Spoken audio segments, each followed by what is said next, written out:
In everybody's body, there are cancerous cells. When they get organized and get focused in one place, then it becomes a serious problem, to a point where it can take one's life. It just reduces. It keeps the number of cancerous cells in the body within a certain percentage where it doesn't really gang up against the system. If you space out 8 hours meals, you will see the cancerous cells will all die by themselves because they cannot survive without food. Fighting the cancer, not the way. Fighting for something and fighting against something are two different things, isn't it? And anyway, it's best to take the fight out of it.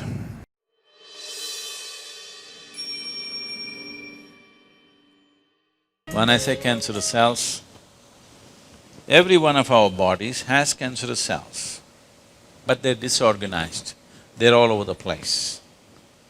For some reason, if you create certain situations in the body, they will get organized.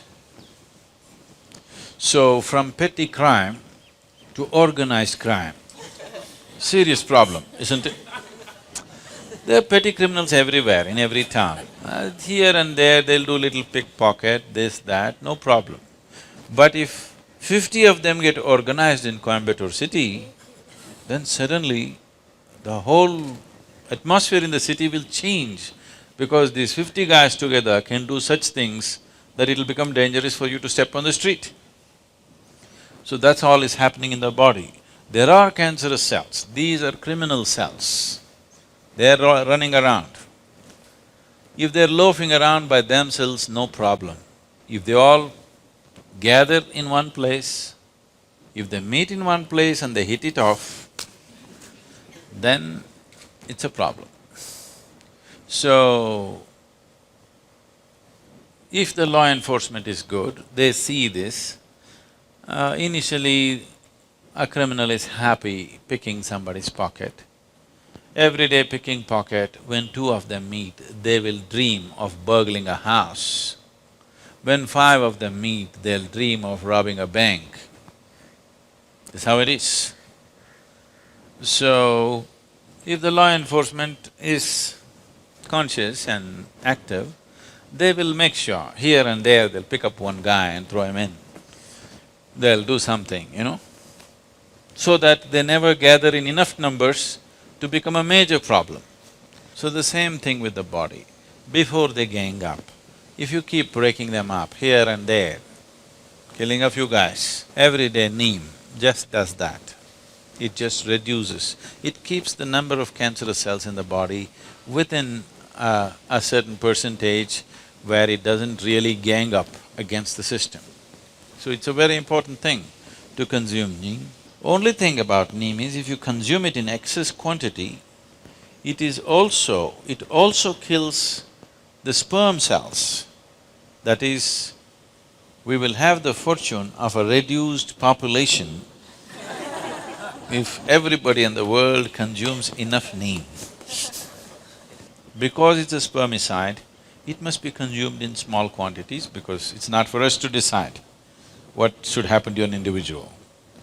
And women, when they are pregnant, up to 4 months of pregnancy, or to be safe, up to 5 months of pregnancy, one should not consume Neem because it is a spermicide. When the fetus is developing, the role of the sperm is still there to a certain point. 4 months is what is prescribed. I am saying 5 months. One can start after 5 months. We have cells and cells, over 100 billion cells, they say. All these cells are essentially coded and, geared for health, for survival mainly. Their own individual survival and the survival of the organism. A few of them take shortcuts, they want to survive upon others. It's crime, So there is a pickpocket. What is his business? What you took 1 month to earn, he wants to pick it up in 1 day.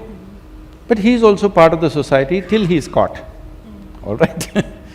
Now if all the pickpockets of the country got together and they came to Delhi, now everybody's pockets will be gone because now it's organized. So right now, what you call as cancer is just this. In everybody's body, there are cancerous cells. When they get organized and get focused in one place, then it becomes a serious problem, to a point where it can take one's life.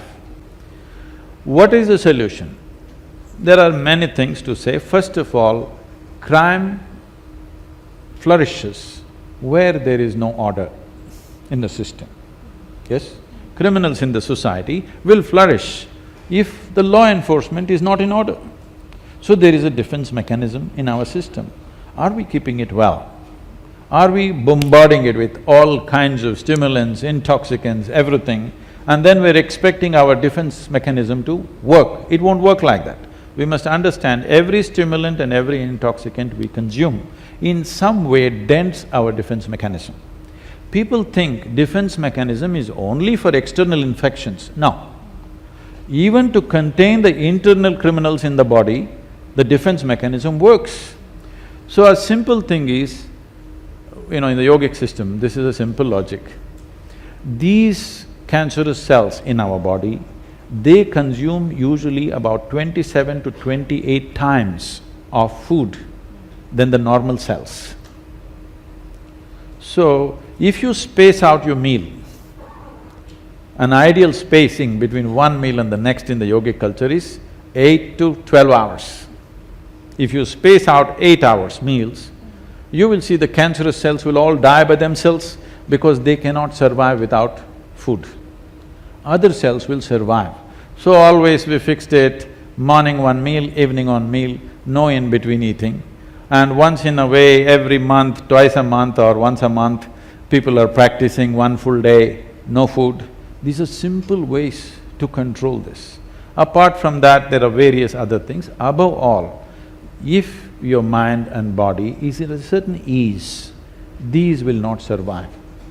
If your mind and body is in a certain sense of strife, then these will survive, and not only survive, they will flourish. If the society is in strife, organized crimes rise. If the society is in order, very little crime happens. The same is true with our physiological structure. So coming to the doctor's statement, it all depends on how you take it. Yes, it all depends on how you take it. Should I fight it? How can you fight an enemy that you cannot see? And cancer is not somebody, you are the cancer. A part of you has turned against yourself. You can't fight it. What should I do? It is just that every human being, largely every human being, always in some way is working against himself or herself. If you created a moment of anger, you're working against yourself, isn't it? Today there's medical proof to show you. When you're angry, your whole chemistry is working against yourself. There's substantial medical proof. It doesn't need medical proof, one should know by experience. But if you're so insensitive, today we'll show you blood results. So if you're miserable, you're working against yourself. So in some way, everybody has some kind of cancer. Only when it manifests physiologically, it becomes a medical issue. Till then it's your problem, yes? Till then it's just your problem. When it physiologically manifests, it becomes a medical issue. Now that it's physiologically manifested, for variety of reasons, not for one particular reason, there are variety of reasons. Fighting is not the way. Fighting the cancer, not the way. Fighting for something and fighting against something are two different things, isn't it? And anyway, it's best to take the fight out of it. If you want a plant to grow and blossom into beautiful fragrant flowers, you may think you're fighting the earth and getting flowers out of it. Or you may see it as a great love affair, that your involvement with the earth gives out such beauty and fragrance for you. The second is a more intelligent way of doing it, because your experience of doing it will be pleasant. The result, whatever it comes, will be pleasant. It may flower or the cow may eat it up, you don't know. But whichever way, if your experience of what you're doing is very pleasant, the result will become irrelevant to you. So does it not matter whether I live or die? It matters. That is why you must do it the way it works. If it matters, it's very important that you do it the way it works.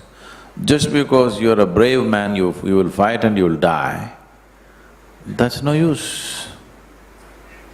That's of no use to anybody, and that's not of no consequence to your life. You did the right things. Maybe you had it your way or maybe you did not have it your way, but at least you did the right things, that is most important. So, when death stares at you, it's the greatest possibility. I think already we've handled that. Because it's reminding you that you're mortal, which is not a simple thing. Most people have forgotten that they're mortal. They think it only happens to somebody else. Yes or no? Most people think death happens only to somebody else, not to them. No, it's going to happen to you and me. How it happens is different, but it's going to happen to you and me. If you come, we can help you, but first go through the allopathic treatment. It's the most aggressive and invasive treatment, but it's best to go through that rather than taking chances. But after that has happened, recovering from the treatment is our big challenge. There are many things that can do. In the yogic system, it can be done. For cancer itself, it can be done. But the risk levels are so high and the time allowed is so little, so we wouldn't usually take a chance with that. It's best to go through the treatment and then do other things so that recurrence doesn't happen.